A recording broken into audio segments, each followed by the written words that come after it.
A ver, Sara, ¿qué andas haciendo? Tratando de hacer fuego. No creo. Con las rocas. Con las rocas. ¿Y tú por qué crees que con las rocas podemos hacer fuego? Porque hay una película de los Crowns. ¿Y cómo le hacen? Así para hacer fuego. A ver. ¿Tú, Isabela, la has visto la película? Sí. ¿Y si hacen fuego? Sí. A ver, vamos a intentar porque esa fogata todavía no se prende, miren. A ver, inténtalo, Sara.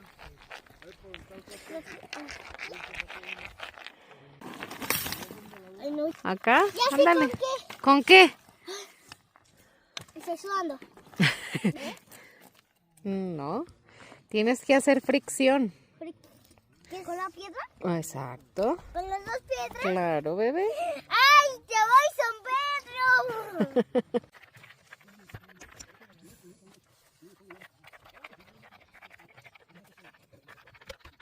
Vamos, Sara, sí puedes, Sara.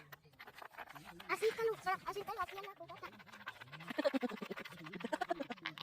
Intenta, aquí nos va a estar toda la noche hasta que podamos hacer fuego. Sí, ya, porque nuestras crumbs no pudieron hacer fuego. Bueno, vamos a prender la fogata. 3 horas después. Ya. ¿Sí funciona? Bueno, ya se prendió la fogata. Sí. Sí. Y somos crons. Dai. Bueno, cronas. Cronas. Mira, wow. Pues hay que ir poniendo ¿qué? Las salchichas. No, hay que poner más leña. Más. Esos leñitos gruesecitos van a ir poniendo poco a poquito, ¿ok?